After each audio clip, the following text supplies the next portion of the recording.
A very warm good morning to each and everyone present here. So, today we are here to discuss the very first poem from your book of Flamingo. Before beginning, we will just read this beautiful quote that says, "Work hard in silence, let success be the noise." So, today in this video lecture, we'll be studying the very first poem from your book, Flamingo, which is My Mother at 66. This is a very important poem from your both's point of view because generally questions are asked from this poem. It's easy poem. It's easy because the wording, the language in this poem is too easy, and questions are generally asked in the board examinations from this poem. So without wasting a single minute, we shall begin. So first, we just have the introduction. Let's see what it says. Mothers are God's greatest gift to humanity. So हमें पता है कि जो mother's हैं, माँ है जो, वो भगवान का सबसे बड़ा तोहफा उपहार है मैनकाइंड को, हम मनुष्य को, हम मानव जाति को। जो माँओं का सुख मिला है वो सबसे बड़ा तोहफा है जो भगवान ने हमें, ईश्वर ने हमें दिया है। The poet through her poem portrays her sudden realization that her mother has grown old and may pass away any time.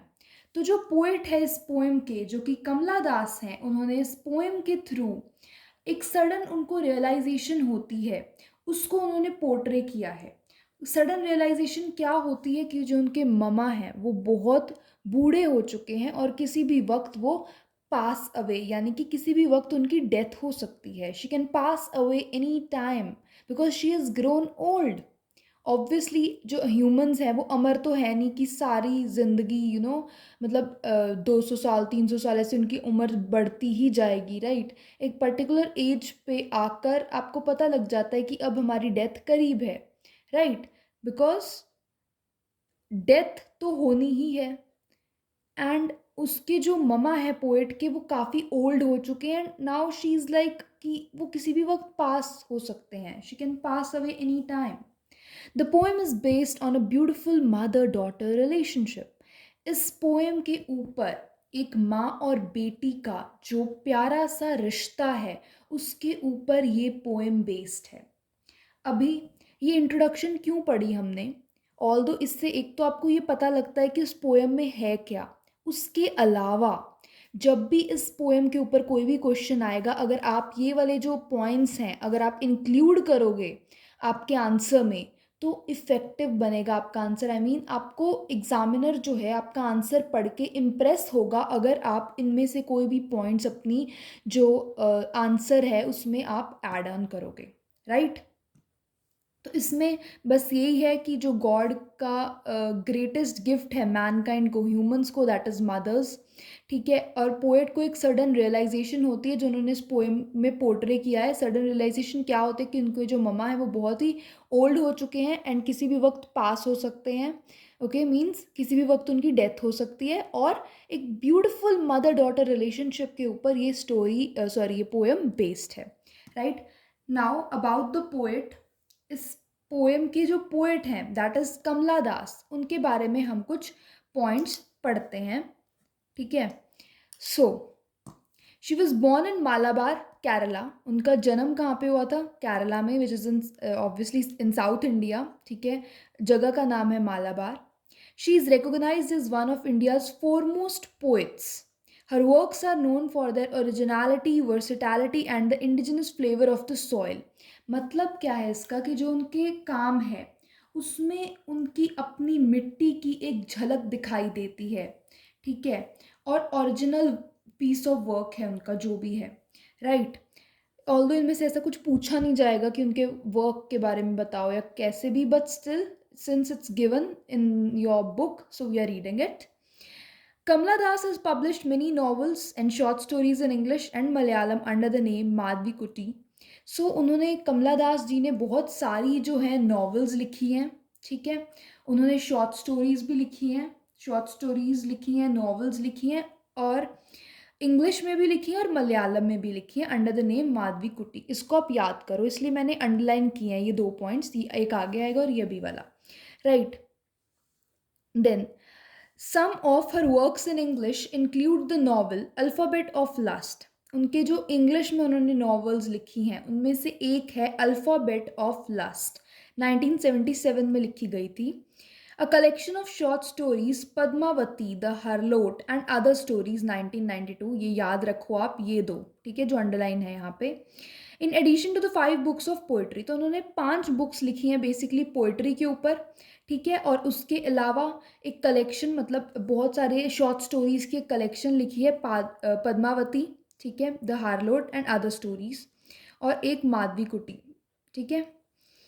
उसके बाद she is a sensitive writer, right, and who captures the complex subtleties of human relationships in lyrical idiom. मतलब poem की form में, lyrics की form में वो जो complex human relationships हैं, राइट, उनको वो बहुत ही एक अच्छे अंदाज में, एक बहुत ही सिंपल वे में वो प्रस्तुत करते हैं, right. My mother eight 66 is an example of this. जो उन्होंने कहा ना कि वो ह्यूमन रिलेशनशिप्स को लिरिकल इडियम में बहुत ही ब्यूटिफुली पेश करते हैं रीडर के सामने, तो 66 जो है, माई मदर एट 66, इसी की एक एग्जाम्पल है, इसी पीस ऑफ वर्क की, okay.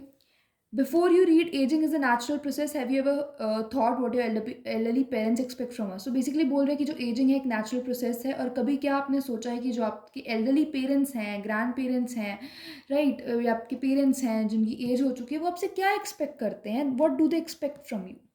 Obviously, what do they expect? कि आप उनकी respect करें, उनकी care करें, right, उनको कोई भी help चाहिए वो करें, so all that. And abhi we are gonna start with the poem.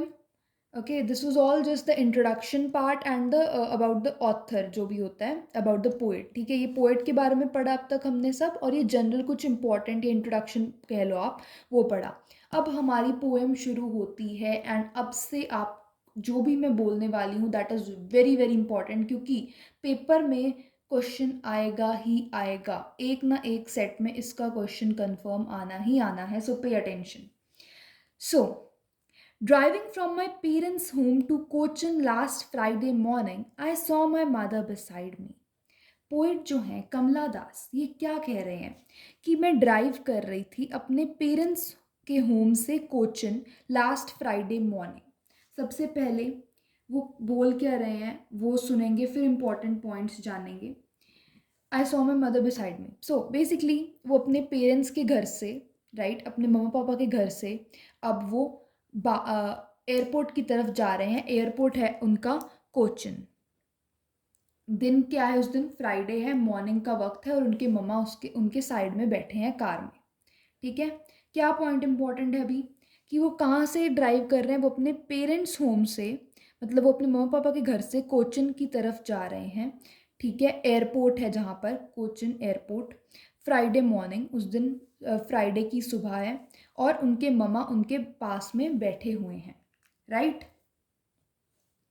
अभी आगे उनके मम्मा के बारे में, उनको मम्मा को डिस्क्राइब किया गया है बेसिकली, वो पढ़ते हैं। Dose, open mouth, her face ashen like that of a corpse, and realized with pain that she was as old as she looked, but soon put that thought away. Okay, यहाँ तक पढ़ा अभी तक मैंने। तो अब क्या बोल रहे हैं बेसिकली वो, अब वो ये बोल रहे हैं, और एक और बात, अभी जो ये वाला पॉइंट है ना, यहाँ से यहाँ तक, इसमें से क्वेश्चन आने के मैक्सिमम चांसेस होते हैं, सो पे अटेंशन। तो उनके मम्मा को, उनके मम्मा के बारे में क्या बोला है पोइट ने? डोज, कि वो डोज हैं, मतलब वो नैप ले रहे हैं, ठीक है। कभी कई बार हम बैठे हैं पढ़ रहे हैं, स्पेशली क्या होता है, आंख लग जाती है। स्पेशली ये आप बहुत रिलेट करोगे, कई बार आप फिजिक्स पढ़ रहे हैं या कोई भी बोरिंग सब्जेक्ट जो भी आपको लगे, कुछ भी, right, I am not saying physics is boring, any subject जो आपको थोड़ा बहुत बोरिंग लगे, स्पेशली हिस्ट्री के टाइम बच्चों को ऐसा होता है, वी जनरली हमारी आंख लग जाती है क्योंकि हम इतना बोर हो जाते हैं, राइट। बट इसमें वो नहीं है, इसमें जस्ट मैं आपको डोज का एग्जांपल दे रही थी इस एग्जांपल के थ्रू। डोज मतलब वो एक छोटी सी लाइट सी स्लीप है, मतलब कोई गहरी नींद में नहीं है, वो लाइट स्लीप है और शॉर्ट स्लीप है, मतलब कुछ टाइम बाद जाग जाएंगे, जस्ट एक nap kind of, right. Open mouth, उनका जो माउथ है वो खुला हुआ है, आपने देखा होगा ओल्ड एज में अपने ग्रैंड पेरेंट्स को, जब कई बार वो सोते हैं तो उनका माउथ ओपन होता है, right. So those open mouth, her face ashen like that of a corpse. Ashen का मतलब होता है वेरी पेल लाइक ऐश, ऐश मतलब राख। तो अभी वो क्या कह रहे हैं कि जो उनका फेस था वो बिल्कुल पीला पड़ गया था, पेल था, बिल्कुल बिल्कुल एक ऐश की तरह। यहाँ पे किससे कंपेयर किया गया, like that of a corpse. Corpse is basically dead body, ash तो मतलब डेड बॉडी को जलाने के बाद आएगी, उससे पहले क्या होगी, कॉर्प्स यानी कि डेड बॉडी। तो उनका जो फेस था वो इतना पेल था कि ऐसे लग रहा था कि डेड बॉडी हो मानो जैसे। And realised with pain that she was as old as she looked. और जब उन्होंने उनकी ये हालत देखी, those open mouth, her face ashen like that of a corpse, she realised कि उनकी जो एज है वो उतनी ही है जितनी उनके चेहरे से दिख रही है, यानी कि उनके चेहरे से जो उनका रिंकल्ड फेस है, राइट, उनके चेहरे से ही पता लग रहा है कि उनकी जो एज है वो बहुत ज़्यादा हो चुकी है, वो बहुत ओल्ड हो चुकी हैं। उसके बाद उन्होंने उस थॉट को साइड में किया, क्योंकि इस थॉट से ऑब्वियसली अगर आप ऐसे सोचोगे कि हमारे पेरेंट्स बूढ़े हो चुके हैं, राइट, ऐसा सब अगर आप सोचोगे तो आपको दुख होगा, इसलिए उन्होंने उस थॉट को अपने माइंड से हटाया और विंडो के बाहर देखा, ठीक है। And looked out at young tree sprinting, फिर उन्होंने बाहर देखा विंडो की तरफ जहाँ पे जो पौधे थे, पेड़ थे, वो स्प्रिंट कर रहे थे।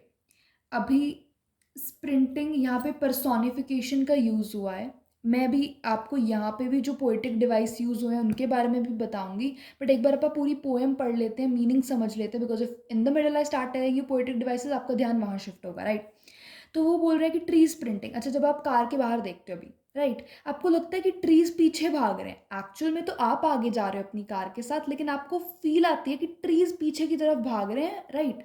तो वही उन्होंने बोला कि जैसे ही मैंने विंडो से, कार की विंडो से बाहर देखा तो मैंने देखा कि trees printing, right, shooting out of the ground.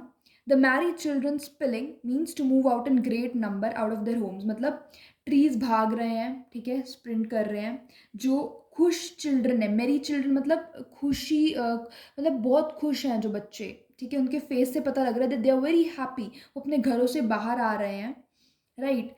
But after the airport security check, standing a few yards away.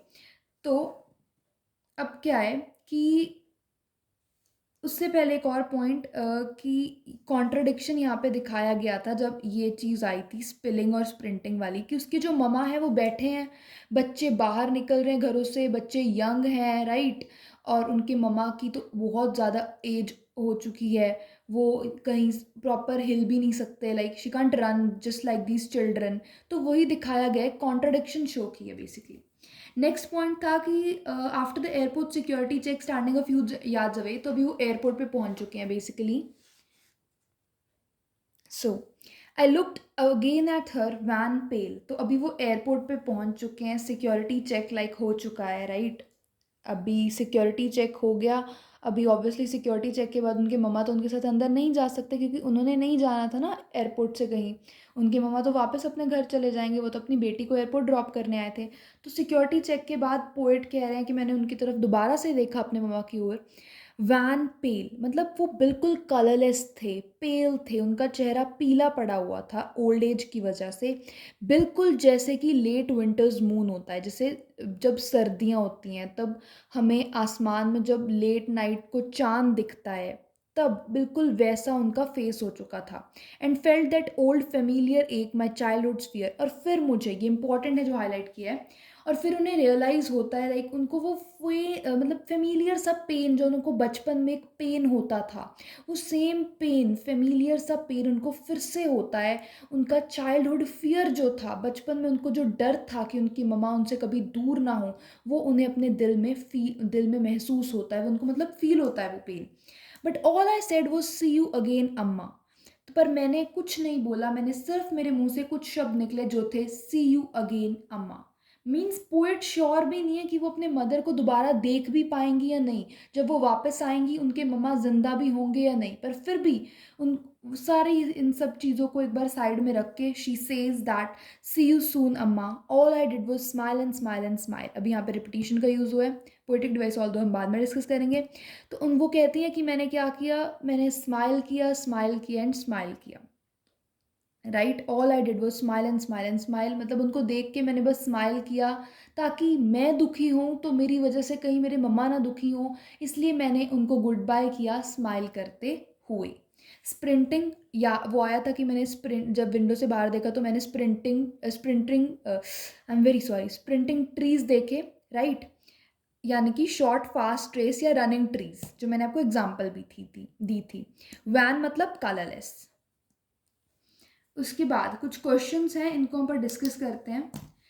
So first question is what is the kind of pain and ache that the poet feels. इसका answer लिखा हुआ है, once in childhood she was apart from her mom and even now this childhood fear was familiar to her now. तो सबसे पहला question जो है वो ये है कि कौन सा पेन है, एक है वो जो पोएट को फील होता है। यहाँ पे था ना फेल्ट दैट सेम फेमिलियर एक, तो वो क्या था, दैट वॉज कि चाइल्डहुड में, अपने बचपन में जो पोएट है वो एक बार अपने मम्मा से दूर हो गए थे, और यही उनको जो डर है सताता है कि मैं फिर से अपनी मम्मा से दूर ना हूँ। तब टेम्परेली दूर हुई थी, लेकिन अब जो कंडीशन है इस केस में मैं परमानेंटली दूर हो सकती हूँ। मुझे बचपन में भी अपने मम्मा से दूर होने से डर लगता था, और अब भी वही सेम चीज़ से मुझे डर लगता है। यही पेन और एक की यहाँ पे बात की गई है। Why are the young trees described as sprinting. तो एक तो आप वो एग्जाम्पल दे सकते हो, when she looked at the outside the window, तो उनको लगा कि जो पेड़ है वो पीछे की तरफ पीछे मूव हो रहा है, तो उनको लगा वो भाग रहे हैं। लेकिन यहाँ पे जो मेन पॉइंट आप इस आंसर में लिखोगे वो ये है कि यहाँ पे basically to compare, to contradict trees का यूज़ किया गया है, स्प्रिंटिंग ट्रीज का, क्योंकि स्प्रिंटिंग का मतलब होता है रनिंग, राइट। जो पेड़ हैं वो रन कर रहे हैं, लेकिन जो उनके मदर हैं वो इतने ओल्ड हो चुके हैं that she can't even walk like. Although ये लिखा नहीं है, बट हमको पता है ओल्ड एज में इंसान से भागना तो दूर, इंसान चल ले ओल्ड एज में वही बहुत है। इंसान फिट रहे, हेल्दी रहे ओल्ड एज में, that's a great deal, right. तो यहाँ पे कंपैरिजन किया गया है कि एक साइड ट्रीज हैं और एक साइड मदर है उनकी, जो प्रॉपरली जो रन नहीं कर सकती ओल्ड एज में अपनी, और एक साइड यंग ट्रीज हैं जो अभी जवान है, काइंड ऑफ मीन्स वो यंग है अभी ट्रीज, राइट। वो ट्रीज ओल्ड नहीं हुए हैं, they are sprinting, so it's just for comparison, right, to contradict basically. Third question is why has the poet brought in the image of the merry children spilling out of the homes. Just similar सा answer लिखना है, because जो बच्चे हैं वो खुश हैं, वो खुद उनके मम्मा को देखकर दुखी हैं जैसे पोएट, लेकिन जो बच्चे हैं वो बहुत ही खुश हैं, अपने घरों से बाहर निकल रहे हैं, भागते हुए, दौड़ते हुए, राइट। तो बट उनके मदर दूसरी साइड वो कहीं ऐसे भाग नहीं सकते। बच्चे तो अभी बहुत यंग हैं, और उनके मदर दूसरी साइड बहुत ही ओल्ड हो चुके हैं। बच्चों की अभी पूरी लाइफ पड़ी है, और उनके मदर की लाइफ ख़त्म होने वाली है। तो ये सारे पॉइंट्स बेसिकली आप लिखोगे इस आंसर में। नेक्स्ट था why has the mother been compare to the late winter's moon. क्योंकि उनका जो फेस था वो बिल्कुल पेल था, कलरलेस था, वैन था, बिल्कुल एक लेट विंटर्स मून की तरह। ये पॉइंट्स में आप इस आंसर को एक्सप्लेन करोगे, इलाबोरेट करना है, जो मेन पॉइंट्स है वो मैं आपको बता रही हूँ, right. And next, before the next question, एक थर्ड क्वेश्चन में आप एक और इम्पॉर्टेंट पॉइंट्स लिखो। आप सीधा आंसर लिख दोगे, आपके एग्जामिनर मार्क्स काटेगा, उसको आपका आंसर अच्छा ही नहीं कर लगेगा, वो इम्प्रेस ही नहीं कर पाएगा आपका आंसर एग्जामिनर को। So definitely your marks are gonna get cut इस क्वेश्चन में बेसिकली, क्योंकि लेट विंटर्स मून को भी थोड़ा हमें एक्सप्लेन करना पड़ेगा। सो हम बोलेंगे, लिखेंगे, मतलब बेसिकली कि जो विंटर है वो लास्ट फेज होता है, दिसंबर में जाके विंटर आता है, we know that, right. So winter is basically the last phase of the year, ठीक है। इसलिए लेट विंटर्स मून बोला है ना उन्होंने, क्योंकि जो विंटर है वो लास्ट फेज होता है साल का, ठीक है। और उस टाइम पे जो मून है वो अपनी मैग्निफिसेंस लूज कर देता है। जो मून अब आप देखोगे गर्मियों में, राइट, अब जो सीजन है, अब जो मौसम चल रहा है, इसमें भी अगर आप मून देखोगे it's gonna look beautiful, magnificent. लेकिन उस टाइम पर जो विंटर्स है, विंटर्स में मून अपनी मैग्निफिसेंस लूज कर देता है, अपनी ब्राइटनेस। ब्राइटनेस ऑब्वियसली फॉग वगैरह भी होती है इसलिए भी। It turns weak and it's brighter rays become faint. तो जो एटमॉस्फियर है उसमें मिस्ट दिखती है, फॉग दिखती है एक इंसान को। और in the same way the poet's mother has turn pale, withered and powerless. So like she is rightly compared her to the late winter's moon. ठीक है। उसके बाद नेक्स्ट क्वेश्चन है, why do the parting words of the poem and her smiles, what do the parting words of the poet and her smile signify. यहाँ पे उन्होंने कहा था ना, smile and smile, see you soon अम्मा, ये signify क्या करते हैं, मतलब इनसे आपको बेसिकली क्या पता लगता है, वो पूछा गया है इनसे, राइट। तो इसमें आप क्या लिखोगे? So you will start your answer जैसे कि like after this airport security check, watching her mother standing a few yards away. ठीक है, यहाँ पे 1 सेकेंड। सो सी, यहाँ पे ये वो एयरपोर्ट सिक्योरिटी चेक का ही सीन ड्रॉ है आपकी बुक में। ये मदर की फ़ोटो है यहाँ पे, और यहाँ पे एयरपोर्ट का सिक्योरिटी चेक का सीन बेसिकली जो है डिस्क्राइब किया गया है यहाँ पे। So you can see there like वो अपने मम्मा को विश कर रही है गुड बाय, ठीक है, poet, and this scene is shown. So यहाँ पे आपसे क्वेश्चन पूछा था इसके बेस के ऊपर, बेस्ड की what do the parting words of the poet and her smile signify, right. तो इसमें आप क्या लिखोगे कि after the airport security check, watching her mother standing a few yards away, she spoke that see you soon Amma, and these words signify some sort of hope कि वो दोबारा मिलेंगे अपने मम्मा से।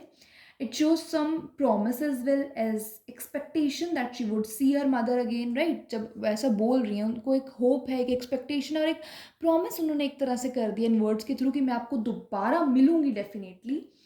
And she might find her alive, so she scatters a smile on her face to pay her mother her lasting tribute, कि एक ऐसा tribute दूं जो उनको याद रहे स्माइल का, right. On the other hand she is troubled at heart to leave her mother alone. ठीक है, ये आप लिखोगे। उसके बाद notice that the whole poem is in a single sentence. ये बोल रहे हैं कि जो पूरी पोएम है सिंगल सेंटेंस है, which is just punctuated by commas. आप देख लो, फुल स्टॉप कहीं भी नहीं आता पोएम के बीच में। It's all the poem is in a single sentence. ठीक है। It indicates a single thread of thought, ये इंपॉर्टेंट है थोड़ा सा।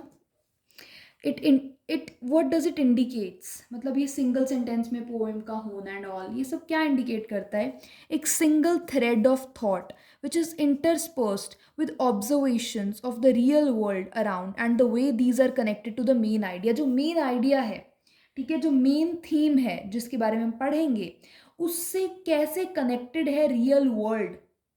ठीक है, जो ऑब्जर्वेशंस वो करती हैं रियल वर्ल्ड में, वो सब कैसे उनके इस मेन आइडिया जो है इस पोएम का, जो उन्होंने रिप्रेजेंट किया है, पोर्ट्रे किया है इस पोएम में, उससे कैसे कनेक्टेड है उनकी ऑब्जर्वेशंस रियल वर्ल्ड की। और एक पूरा सिंगल थ्रेड ऑफ थॉट है इस पूरी पोएम में। ठीक है। अभी यहाँ पे 3 पोएम है, मैंने कहा था ये इंपॉर्टेंट है हाईलाइटेड पोर्शन, राइट। तो ये 3 पोएम्स 3 स्माइल्स जो हैं क्या रिप्रेजेंट करती हैं? फर्स्ट स्माइल में उनको रियलाइजेशन होता है। रियलाइजेशन मैंने आपको इतनी बार बता दिया, अब तो आपको है वो याद भी हो गया होगा। रियलाइजेशन कि उनकी ममा से वो दूर कभी भी हो सकती हैं। Her mother has grown old and may pass away soon. तो फर्स्ट स्माइल यहाँ पे रियलाइजेशन को रिप्रेजेंट करती है। सेकेंड स्माइल ब्रेव फ्रंट, कि वो ब्रेव हैं। ठीक है, ब्रेव होना कि वो इतनी ब्रेव हैं कि वो अपने मम्मा को ऐसे अकेले छोड़कर जा रही हैं मजबूरी की वजह से, काम की वजह से, पढ़ाई, जो भी रीजंस हैं उनकी वजह से। तो एक ब्रेव फ्रंट होना कि वो स्ट्रांग है, she is gonna take handle this all the pressure, right. And third smile जो है, third smile hope of seeing her mother next time. Third smile जो क्या रिप्रेजेंट करती है कि वो अपनी मम्मा को दोबारा देखेंगी next time when she comes home, she is gonna definitely see her mother, is represented is through her third smile। So these 3 smiles, you must understand।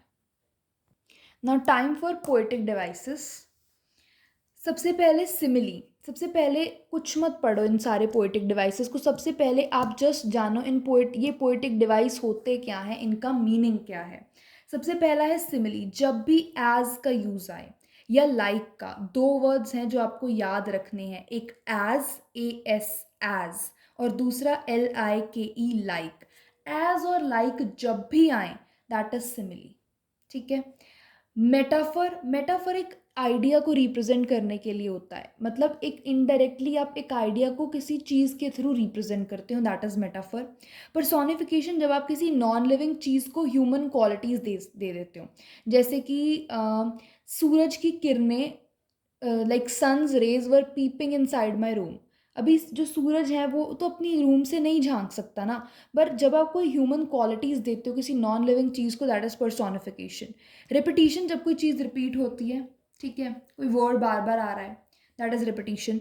Alliteration जब एक कॉन्सोनेंट साउंड आपको बार बार सुनती है. इतना नहीं याद रहता तो सीधे सुनो, जब सेम अल्फ़ाबेट्स वाले जो वर्ड्स हैं जो सेम अल्फ़ाबेट से शुरू हो रहे हैं वो एक सेंटेंस में है, दैट इज़ एलिट्रेशन. एग्जाम्पल्स अभी मतलब आपको पूछ सकते हैं स्टेंजा में या कैसे भी कि कौन सा पोएटिक डिवाइस यूज हो, इंपॉर्टेंट है क्योंकि पोएटिक डिवाइस का पूरा टॉपिक ही. तो सबसे पहला है simile. Her face ashen like that of a corps. मैंने सिंपल कहा था कुछ नहीं याद रहता तो जहाँ पे लाइक आ गया या फिर एज आ गया वहाँ पे सिमिली यूज हुई है. सो और एक सेंटेंस में एक से ज़्यादा पोएटिक डिवाइसेस भी हो सकते हैं. कभी मत सोचना कि एक ही पोएटिक डिवाइस होगा एक सेंटेंस में. Her face ashen like that of a corpse की उनका जो फेस था वो एक लाश की तरह था. सिमिली बेसिकली दो चीज़ों का कंपैरिजन करने के लिए यूज़ होती है एज और लाइक से. तो उनका जो फेस था वो बिल्कुल एक कॉर्प्स की तरह था. यहाँ पे लाइक आ गया, सिमिली यूज़ हुई है क्योंकि दो चीज़ों का कंपैरिजन किया लाइक वर्ड से. As a late winter's moon, देखो एज आ गया. अभी एक लेट विंटर्स मून से जब उनके फेस को कंपेयर किया गया वो बताया यहाँ पे. और यहाँ पे भी सिमिली यूज़ हुई है. बेसिकली जहाँ पे लाइक और एज आएगा यार वहाँ पे सिमिली का यूज़ होगा. अगर कुछ भी आपको कंफ्यूजिंग लग रहा है सीधा याद रखो लाइक एज आ गया मतलब सिमिली है. ठीक है. ये मुफ्त के नंबर होते हैं पोएटिक डिवाइसेस के आपके. Metaphor the merry children spilling, ये एक मेटाफर की तरह यूज़ किया गया है. यूथ मतलब यूथ को दिखाया गया है, चाइल्डहुड को दिखाया गया है. और मतलब एक कंपैरिजन के लिए यूज़ किया गया था. ऑल्दो ये मेरी चिल्ड्रन स्पिलिंग, बट ये पोएटिक डिवाइस की बात करें तो यहाँ पे मेटाफर यूज़ हुआ है. Personification trees printing. Trees run नहीं कर सकते, trees can't run, right. They don't have feet that they gonna run on the road. तो यहाँ पे उनको ह्यूमन क्वालिटीज़ दे दी ट्रीज को. ऑल्दो ये लिविंग है पर ये रन नहीं करते, so it's personification. Repetition to create poetic effect in a poem. कभी भी एक पोएम में जब भी पोएटिक इफेक्ट देना हो तो हम रिपीटिशन यूज़ करते हैं, राइट. तो smile and smile and smile, आपको पता है 3 बार स्माइल आ गया तो रिपीटिशन ही हो गया ना, रिपीट हो रहा है बार बार एक ही वर्ड. एलिट्रेशन मैंने कहा था कॉन्सोनेंट साउंड, ये वो कुछ नहीं याद रहता तो सिंपल देखो. माई मदर है जैसे एम से माई, एम से मदर, सेम दोनों का अल्फ़ाबेट फर्स्ट वाला सेम है तो एलिट्रेशन. दैट थॉट, दैट का टी, थॉट का टी, दोनों सेम अल्फ़ाबेट से शुरू हो रहे हैं, alliteration. I said was see you again, तो सेड सी और सून का एस एस एस, तो यहाँ पे एलिट्रेशन हो गया. These were your poetic devices. And one more thing, जैसे यहाँ पे था ऑल आई डिड वो smile and smile and smile. यहाँ पे एक तो रिपीटिशन है, एलिट्रेशन भी है. क्यों? क्योंकि स्माइल का एस एस एस एंड भी 2 बार आ गया एंड ऑल. सो रिपीटिशन है, एलिट्रेशन है, सिम्बॉलिज्म भी है यहाँ पे और कॉन्ट्रास्ट भी दिखाया गया है. ठीक है. ये 4 है मेनली. यहाँ पे रिपीटिशन है, दूसरे नंबर पे एलिट्रेशन. और अगर आपको मान लो पूछे बाय चांस पूछ ले, ऑल्दो नहीं इतने पूछते पर फिर भी पूछे कि 3-4 बताओ पोएटिक डिवाइसेस लाइन में, तो दूसरे और बाकी 2 के होंगे, एक तो सिम्बॉलिज्म एंड और कॉन्ट्रास्ट. और जो स्माइल है बेसिकली वो किसको सिंबलाइज करती है? Symbolises the masking of her grief and the childhood fear of separation. जो उनको चाइल्डहुड से, बचपन से जो एक डर है कि वो सेपरेट ना हो जाए उसको, और उनका जो मन में जो ग्रीफ है, जो दुख है, इन 2 चीज़ों को मास्क करने के लिए, हाइड करने के लिए स्माइल का यूज़ किया गया है. यही सिंबलाइज होता है इससे. ठीक है. Now very very important part which is the main theme. इस पोएम की मेन थीम, आपको मतलब डायरेक्ट क्वेश्चन आ सकता है, लॉन्ग क्वेश्चन मेन थीम के ऊपर. बहुत इंपॉर्टेंट है, हर पोएम का मेन थीम जानना बहुत इंपॉर्टेंट है. सो इसलिए now it's time to learn the main theme. In the present poem she expresses her sympathy. So Kamala Das जो हैं पोएट इस पोएम के, वो बेसिकली इस पोएम में उनकी सिंपथी, उनकी ट्रबल्ड फीलिंग्स और उनकी जो डीप अटैचमेंट है उनको एक्सप्रेस करते हैं. उनकी जो सिंपथी है, ठीक है, उनके मदर के लिए, उनकी जो ट्रबल्ड फीलिंग्स हैं और उनकी जो डीप एक अटैचमेंट है उनकी मदर के साथ, उनकी एज्ड मदर के साथ बेसिकली, जो उनके बिसाइड बैठे हैं कार में जब वो एयरपोर्ट जा रहे हैं, उनको ये एक्सप्रेस करता है। ऑब्वियसली नाउ सी, आप अपने मम्मा से बहुत प्यार करते हो डेफिनेटली, राइट? कोई ऐसा तो नहीं होगा हु विल से कि मैं तो अपनी मम्मा से अटैच ही नहीं हूँ, right? Everybody of us love our parents and specially the mother. Mother से तो कहते हैं 9 महीने लंबा रिश्ता होता है, हर रिश्ते से ज़्यादा लंबा और गहरा रिश्ता माँ का होता है, क्योंकि 9 महीने लंबा होता है। Everybody is deeply attached. So similarly, in the present poem, the poet expresses her sympathy, troubled feelings, and her deep attachment with her aged mother, जो उनके साथ कार में बैठे हैं while going to the airport. Her corpse-like face paints her, उनका जो लाश की तरह, डेड बॉडी की तरह जो फेस हो रखा है, वो उनको पेन, तकलीफ देता है। At the airport she again looks at pale face. Airport पे मैंने आपको बताया था, कुछ यार्ड्स दूरी से वो अपने मदर को देखती हैं सिक्योरिटी चेक के बाद। And she feels the old familiar ache of childhood in her heart, जो वो एक बचपन का पुराना दर्द था, जो फेमिलियर थी जिनसे वो उनको दोबारा से फील होता है। The poet's has talked about the natural process of ageing. जो पोइटस है उन्होंने जो नेचुरल प्रोसेस है एजिंग का, ऑब्वियसली जैसे जैसे हम बड़े होते हैं हमारी एज बढ़ती है, तो उसी के बारे में पोइटस ने यहाँ पे बात की है, ठीक है, about the natural process of ageing. Thoughts of youth towards their parents, जो यूथ हैं वो अपने पेरेंट्स के बारे में क्या सोचते हैं, क्या थॉट्स हैं आज के ज़माने की पीढ़ी के, आज के ज़माने की, आज की पीढ़ी की क्या थॉट्स हैं उनके पेरेंट्स के बारे में, उसको ये रिप्रेजेंट करती हैं पोएम, पोएट इस पोएम के through, and the expectations there on. Further the poem to reflects the human relationships, right? जैसे इसमें मदर डॉटर रिलेशनशिप को प्रेजेंट किया गया है, तो इस पोएम में बेसिकली ह्यूमन रिलेशनशिप्स हैं, in which there is inescapable ageing, decay and death, जिसमें कि एक जो जिसे हम एस्केप नहीं कर सकते, जो एजिंग होनी ही होनी है उम्र के साथ, टाइम के साथ, उसको दिखाया गया है, डिके को दिखाया गया है और डेथ को दिखाया गया है। And seeing the young trees sprinting and the merry children spilling out of their houses, she realizes her youth and her aged mother. जैसे वो trees को देखती हैं, trees, sprinting trees, running trees को, मेरी चिल्ड्रन को, यानी बहुत जो खुशी में झूम रहे हैं बच्चे, उनको जो अपने घरों से बाहर आ रहे हैं, वो रियलाइज़ करती है उनका यूथ और उनकी एज्ड मदर। और अपनी इनर गिल्ट को हाइड करने के लिए, to hide her inner guilt, वो गुड बाय बिट करती है, she bid goodbye with a hollow smile, right? The poet realises that death is inevitable, death से एस्केप नहीं किया जा सकता। In the poem, the reader can realize the childhood, youth and the old age as the natural circle of human life. तो इस poem में जो poet है बेसिकली, वो ऐसे इस पोएम को लिखती हैं कि जो भी पढ़ने वाला होगा, जो भी रीडर होगा, जैसे कि मैं और आप, राइट, वो क्या रियलाइज़ करेंगे about childhood, about the youth, जवानी, बचपना और बुढ़ापा, as the natural circle of human life, की ह्यूमन लाइफ की ये एक नेचुरल सर्कल है, बचपन है तो बुढ़ापा भी आएगा, बीच में जवानी आएगी, it's just a natural circle of your human life. And my dear, इसका आप स्क्रीनशॉट ले सकते हो, right? You can take a screenshot of this, because ये सारे पॉइंट्स बहुत बहुत इंपॉर्टेंट हैं। इनफैक्ट मेन थीम आती है तो ये लिखना ही लिखना है, ठीक है? क्योंकि इतने पॉइंट्स में से आपको कुछ कुछ ही याद रहने वाले, एक एक लाइन टू लाइन तो आपको नहीं याद रहेगी। If you can learn that it's very well and good. And also अपने आंसर्स में इनसे आप कोई भी पॉइंट लिख सकते हो अपने आंसर्स को इफेक्टिव बनाने के लिए। You can choose any point, आपके आंसर के अकॉर्डिंग इनमें से कोई भी पॉइंट आप लिख सकते हो अपने, जब भी ये पोएम का क्वेश्चन आता है उसमें, because that are gonna make your answer impressive.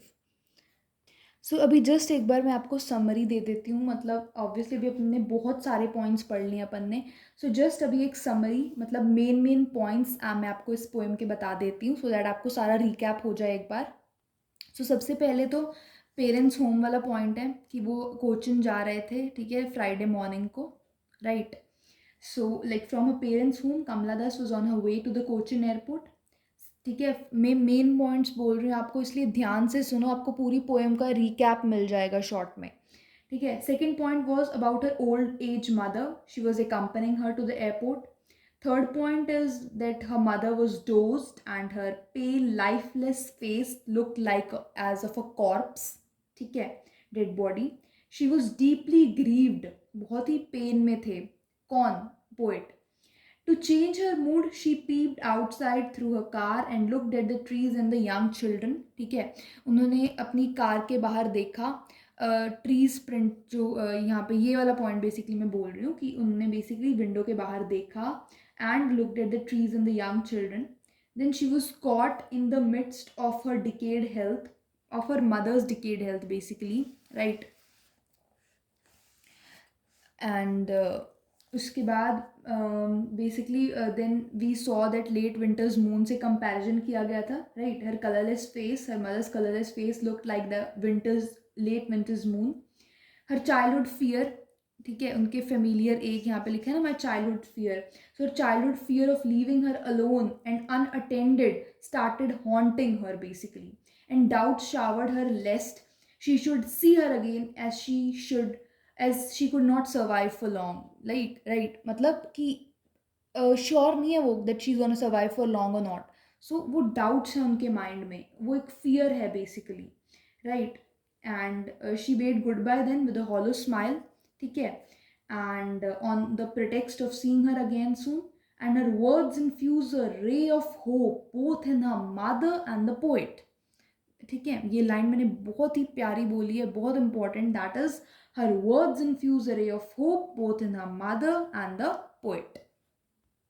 So basically मैंने अभी आपको सारी रीकैप दे दिया है पोएम का कि पोएम में क्या क्या हुआ. The poetess is driving from a parents home to the Cochin airport and her mother is aged and she is 66 and she's also sitting beside her. Her face is pale and ashen like a corpse. This pains the poetess very much. The poetess is in trouble at this and looks outside for distraction, and she sees the outside world which is full of activity, ठीक है. And at the airport she passes through the security check, ठीक है. Her mother is standing a few yards away, and the poetess looks at her, right? And she feels deep at her heart on seeing, her faded face, ठीक है. She compares it with the late winter's moon that loses its brightness, ठीक है. And she scatters smile on her face to see, meet her mother, her amma again, to meet again with her mother. So this was all about the poem My Mother at 66. We have done the main theme, we have done the recapitulation, right? We have studied the main points, we have studied the theme, we have studied the poetic devices, and also I have explained you the poem. And if you have still any query regarding this poem, if you have any question जिसका answer नहीं मालूम आपको or from this poem, you can definitely ask in the comment section. So that was all for today's video. And one more thing I want to tell you, since your exams are approaching, that effective exam preparation requires a strategic and disciplined approach. So the very first step during your exam preparation is to understand the exam format and the syllabus. Okay, so focus first on the syllabus. You should know the exam format, and remember that with dedication and discipline, you can achieve a well prepared and stress free exam experience. Last but not the least, work hard in silence. Let your success be the noise. Thank you and have a wonderful day.